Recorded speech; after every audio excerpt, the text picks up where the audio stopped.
Yo, welcome back to the Further Your Lifestyle podcast, conversations on lifestyle, passions, and hustles. My name's Chris, I am your host, and I'm super excited to be back here having the conversation with you. Episode 123 today, and today we're diving into an interesting topic. We're going to explore the different facets of ourself. And what I mean by this is a lot of the time when we, go through the process of, trying to go on the journey of self-discovery, there's a lot of things that we probably skip over, jump over, and forget to really address. Or maybe there's things that you've been feeling and you didn't realize that's what it was. Well, hopefully in this episode, that's what we can kind of cover and give you a bit more understanding on. Now, it's kind of like going through different aspects of what personal growth could look like and should look like, but at the same time, there's different elements to it as we develop ourselves. I hope that makes sense. Hopefully as we progress through this, it will make a lot more sense. So buckle up and let's dive in.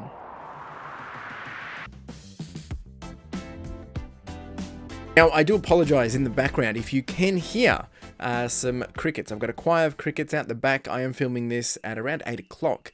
And or recording this at 8 o'clock, and during this current season, we're about to go into spring, we're about to finish winter, and the crickets are just crazy. As soon as it hits like 8 o'clock, they go wild. Anyway, if they're not distracting you, they're definitely here distracting me. And I've started the episodes over the last couple of weeks exactly the same as this, because they're really ear piercing. Anyway, I digress. Now, I did want to set a little bit of context before we dive into this. So back in around 2016 to 2018, so 2016, 2017, and 2018, I was blogging daily. So every day I would get up before work on a train commute, and I would blog. Sometimes it would be scheduled, or sometimes it wouldn't. Most of the time it wasn't. What I enjoyed doing was kind of sharing something of a motivational piece that would inspire others to aspire further, which kind of eventually led to this whole podcast in the long run, I guess, not knowing at the time. But what I do like to do is I like to return to this content every so often and have a browse through and see if there's anything there that I think can be used as a fresh way to come back at, or maybe to revisit, or to resurrect, and kind of also see what jumps out at me, what resonates with me where I am currently in life. And this one did. I found this one the other day and I wanted to play it back, and there'll be a couple of episodes coming up where I'll continue to do this, just because trying to just spice things up a little bit and get some fresh content. So that's where this has come from today, and it's something that I did the research and I looked it up.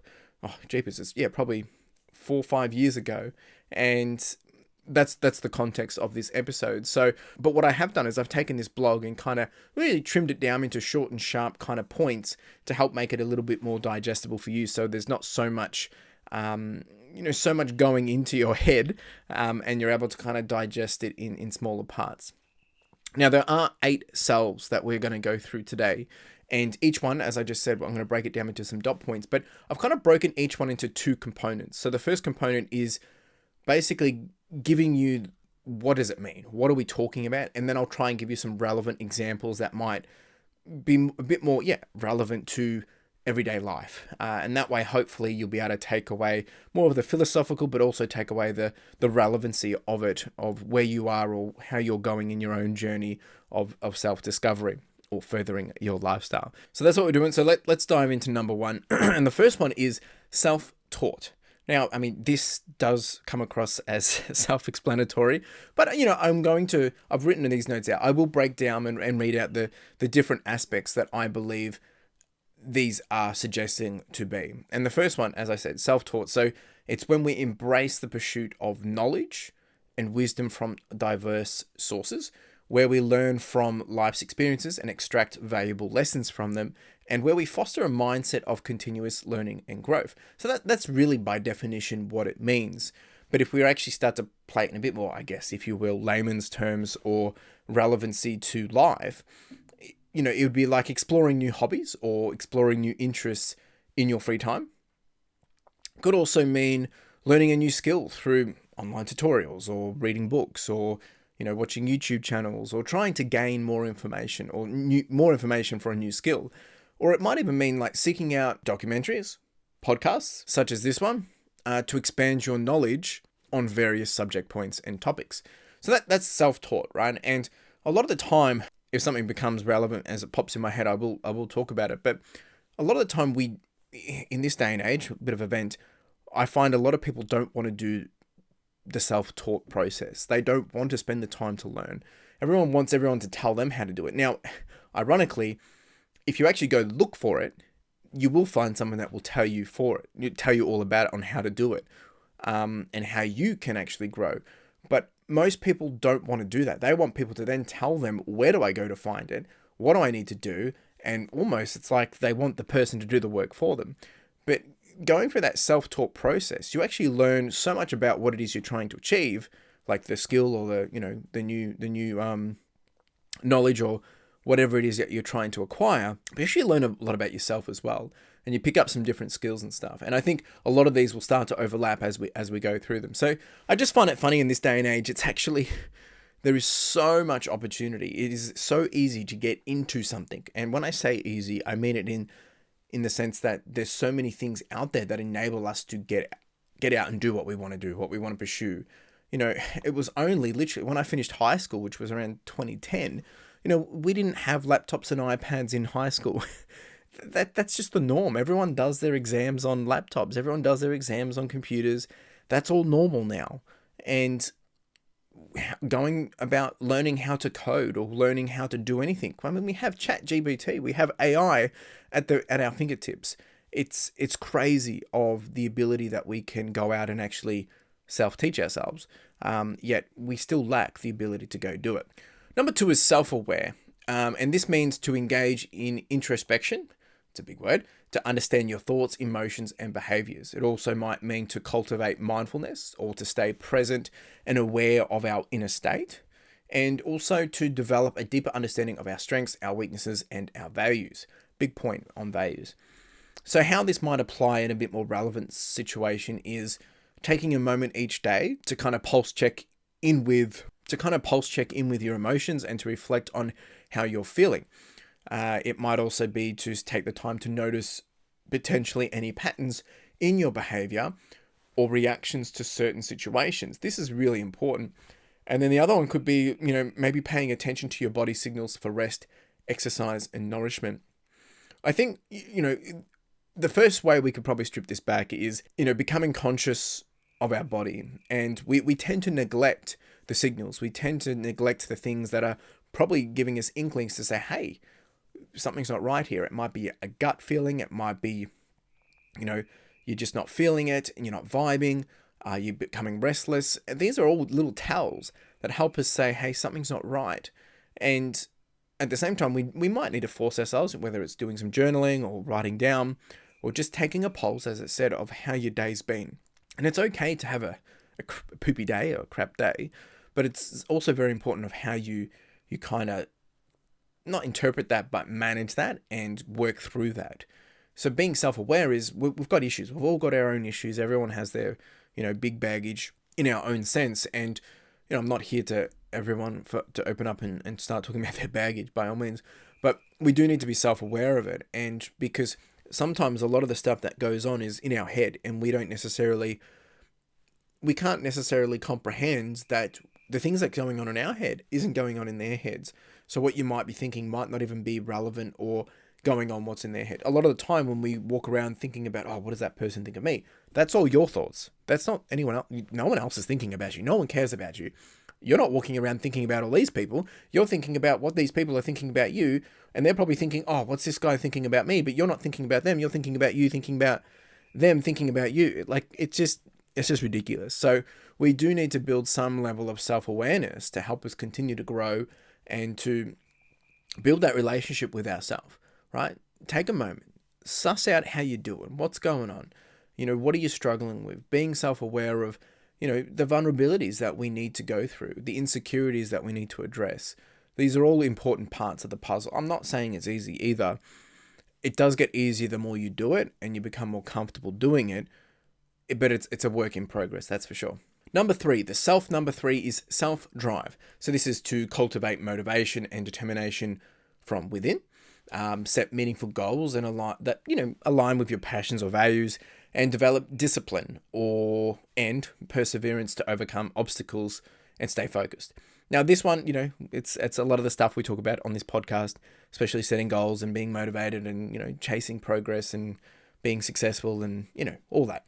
But to help bring it down to a level of relevance, setting personal goals, such as completing a workout routine or reading a certain number of books in a month. Like this is how simple it can be. It doesn't have to be like, I want to, be the next Elon Musk, right?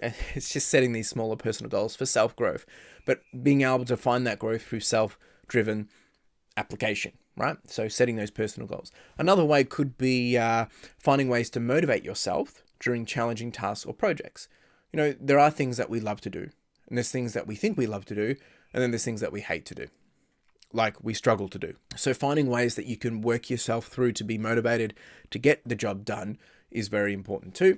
And then probably the final point that I'll say is seeking out opportunities for personal growth or advancement in your career. Now, we have to make sure we separate the thin line between what we want versus what we think we want. And what we think we want usually comes from the stemming of other people projecting suggestions to us because we're influenced, we're encouraged, we're motivated by what they're doing.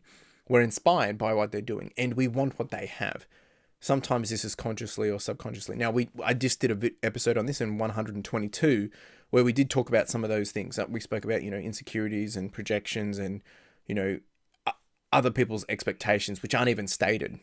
And most of the time, they're your expectations being projected through them onto you.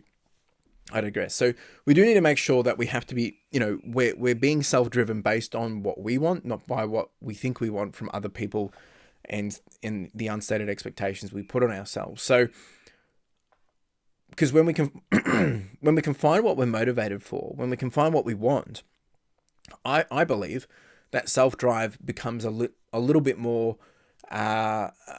easy to access. Now, I'll be frank here. So like, for me, building my business, I know in order to grow, I need to list more items that will sell.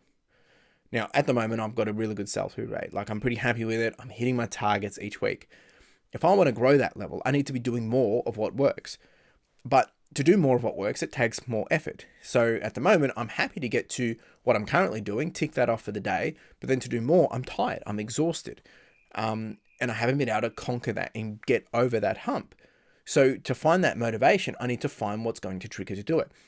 Is it because I just want more money? Is it because I want something beyond more money? Is it what is driving me, right? And at the moment, I'm not motivated to do it. I'm happy to do what I'm currently happy to get, and that's so far of what I'm happy to do. So getting through that, it's something that I have to work through.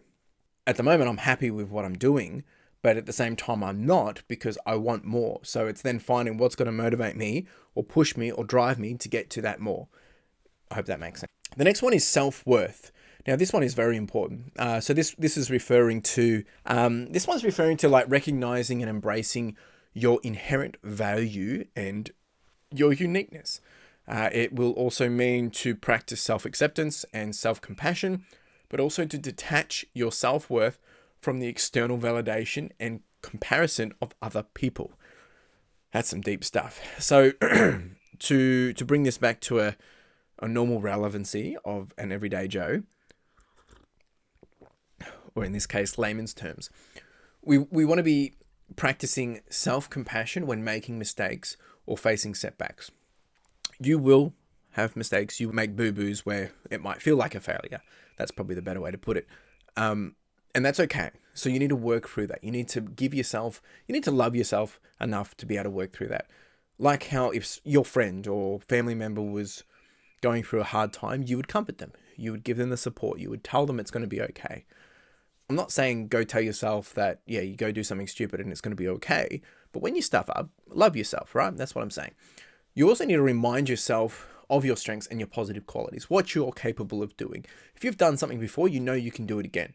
Even if it does seem like a crazy hard thing to do, you gotta boost yourself. You gotta, back yourself, right? And the other one is then setting healthy boundaries in relationships and standing up for your needs and values. this is probably something that I've struggled with a lot is, worrying about, well, if I'm, maybe scared to speak up about my boundaries because it might push someone away or something like that, which can be a bit scary because most of the time, most people are independent and are smart enough to realize that, okay, we're just having a mature conversation. But, I've been that type of person that's always wanted to please people, right? And not offend other people. We're entitled to opinions. If I have an opinion and you don't like it, that's not, I didn't do anything wrong. It's got nothing to do with me. Just like I might not agree with your opinion. But if you're getting annoyed by my opinion, that's something you've got to deal with, not with what you have to deal with me, right? So it works both ways. Me, if I'm worried that someone else is going to think differently of me, that's an insecurity on my side. It's got nothing wrong with them, right? I'm not sharing my opinion to offend. I'm not sharing my, putting up my boundaries to offend. I'm putting my boundaries of what makes me feel okay and comfortable of who I am, right? So this works for everyone, but it's something that you really need to work on, is making sure we have that self-worth for ourselves. So a bit of a sticky one. It can be hard to I guess, untangle, but as we get older, I've found, for me personally, my experience is these things become easier to kind of identify when we pull ourselves out of our boxes we live in, whether it's in our corporate job or working 9 to 5 or family issues, drama, and, some of the different lifestyle choices we've made. Next one is self-realization. So this would mean to explore your passions, to explore your interests, and to explore your talents. It would mean to align your actions and choices to your authentic self and to strive for personal fulfillment and find a sense of purpose. Again, we saying all these things, I always feel like they do come across a bit wishy-washy, but what does this actually mean in layman's terms? So this would mean to explore different career paths or explore different opportunities of hobbies to find what actually really excites you, what actually brings that fulfillment for you.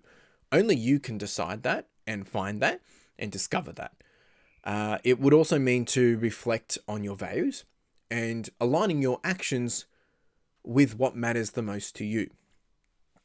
How many times have you gone to do something based on what someone else has said to do? Did you even challenge it against your own set of rules or values or what you want? Is this going to get me to where I want to be in 2 years' time, 5 years' time? That's a good question to ask yourself. Engaging in self-reflection and journaling to gain insights into your aspirations and dreams.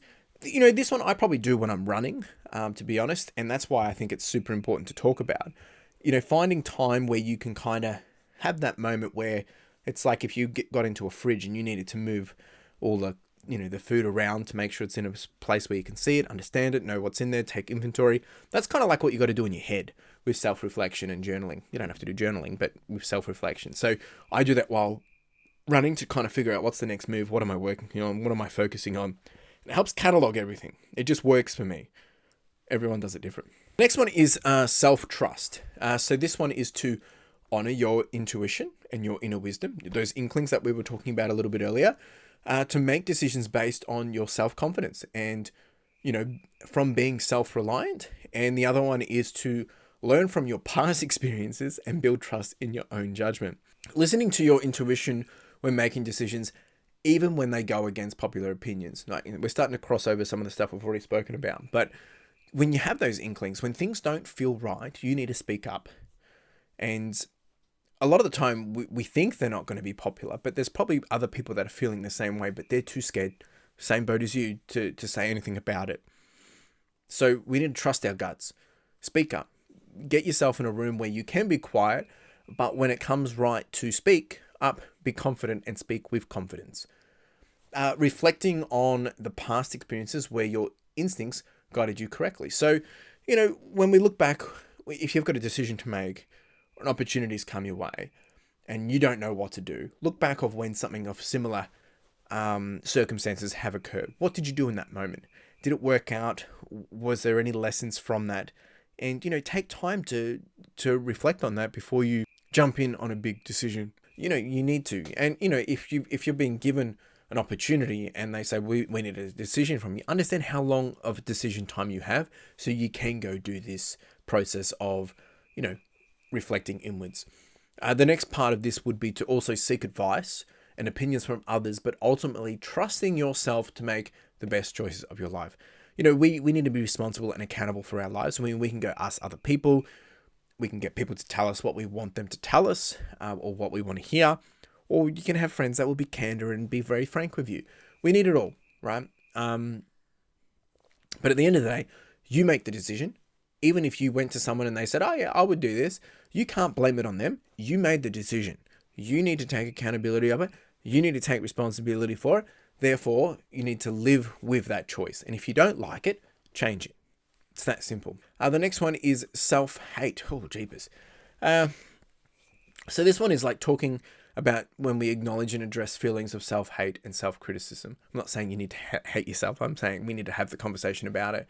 Understanding the roots of self-hate and, what are the past experiences or the societal pressures that are driving this, but also to understand, or I guess practice self-compassion and self-forgiveness to promote healing and growth. Now, this one might be a little bit complex, but practicing self-compassion or self-forgiveness when you make mistakes or when you feel inadequate is absolutely key. Kind of what I said before is like, how you would treat your loved ones. You need to be doing that to yourself, right? That's weird. It's hard. I know it's hard because I struggle with it too. But when we do it and we have the tough conversation with ourselves, we can break through some of the fluff. Challenging our negative self-talk and replacing it with positive affirmations. When I'm running, if I'm trying to get through a demon of a run, like a dark place where you just feel like you can't do it, you're not good enough, you got to work through it. You got to fight back. You got to push through with the positive stuff. It's the same with life. Life's going to give you some big bumps and some big challenges, has already. All right. So you need to continue to work through and understand how you're going to figure that out, how you're going to navigate those challenges. And another relevant point to this is focusing on self-care activities that promote self-love and well-being.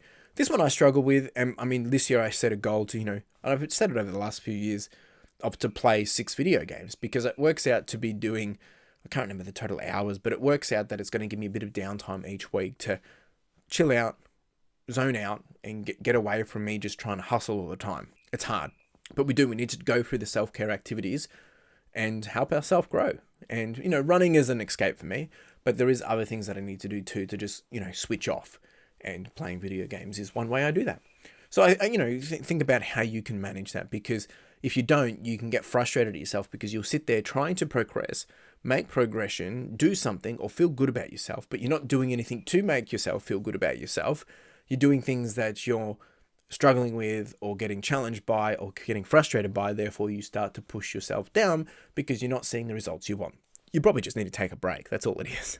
And then the final one, probably the most important, to be honest, is self-love. And self-love, kind of the opposite of what we just said, right? I mean, sorry, it is exactly what we just said, but opposite in the terms of we were talking about self-hate. But in this case, you want to prioritize self-care and self-nurturing activities. You want to set healthy boundaries to protect your well-being and mental space, and also to celebrate your strengths, accomplishments, and your progress on your journey. So, how can I explain this in a bit more relevant terms? Engaging in activities that bring you joy, make you feel good, such as taking walks in nature or spending time with loved ones. For me, running, video games, spending time with Carla, and doing things that I like to do. These are all things that we need to do that bring you joy. It's the little things in life usually. Like I love just hanging out with my chicken, Daisy. We used to have 4 chickens, but 3 have passed away. So, of recent, I've just been feeling a bit whatever, just go out and have a chat with her and we hang out and, it's calming, it's relaxing. Practicing self-care rituals by taking relaxing baths or treating yourself to something you enjoy. I think these are super important. I mean, some people can call them corny, but little routines and little things that just keep you sane. For me, like nacho night on Tuesday nights is family night, nacho night. We have nachos, we watch a show. It's a way to kind of just know that that's what I'm doing. That's what I'm doing to switch off. We're going to have fun. We're going to enjoy this moment. And there's other little routines and systems like that I have in place to make sure that I've got some level of excitement to look forward to each and every week or certain days and things like that. It helps just keep me grounded and rooted, I guess. And the other one is celebrating your achievements, big or small, and acknowledging your efforts and progress. This one, look, I like to say I do it a lot. I probably don't do it enough. I do in theory because I see my progress. I do everything visually, like I track everything. But I think what we need to learn to do is do it in a way which is, how do we say this? That is like very evident. It has to be tangible. Make it tangible and acknowledge it. So don't just say, yeah, you've done well this week, keep going, right? No, be proud of what you've done. Reward yourself, treat yourself, and find ways to continuously give you that positive reinforcement that what you've done is great. But if you want more, you have to do more. If you want the same, you're going to have to keep doing the same. And if you don't want it and you want to do less, have that conversation with yourself as well. But then make sure it aligns to where you want to be, what you're doing, what you're focusing on, and those big, broader achievements.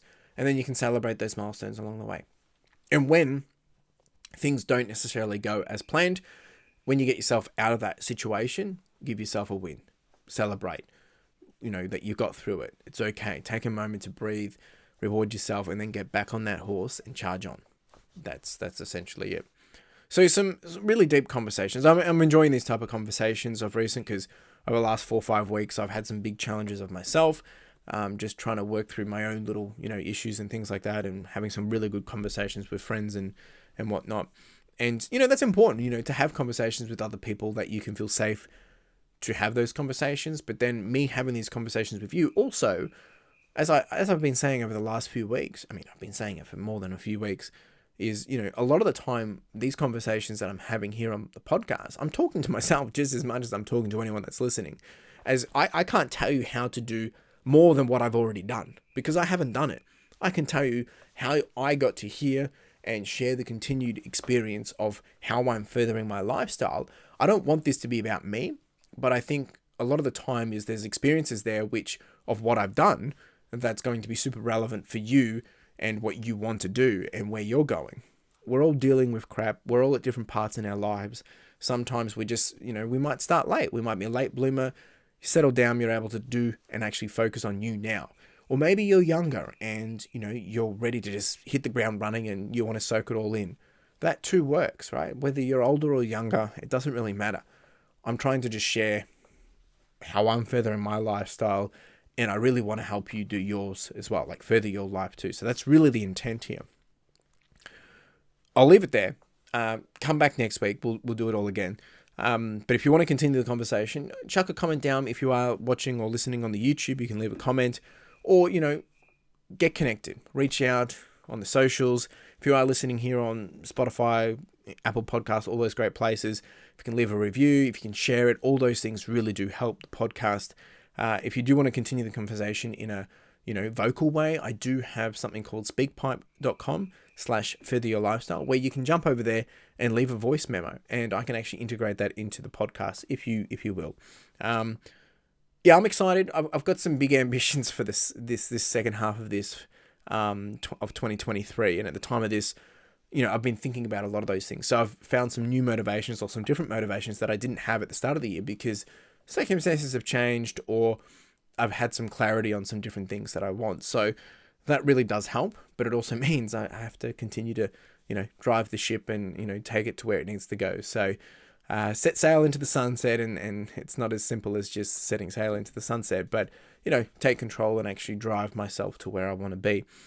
And hopefully you can learn something from me and drive yourself to where you want to be as well. Really do appreciate you being here. You have a wonderful day. Cheers.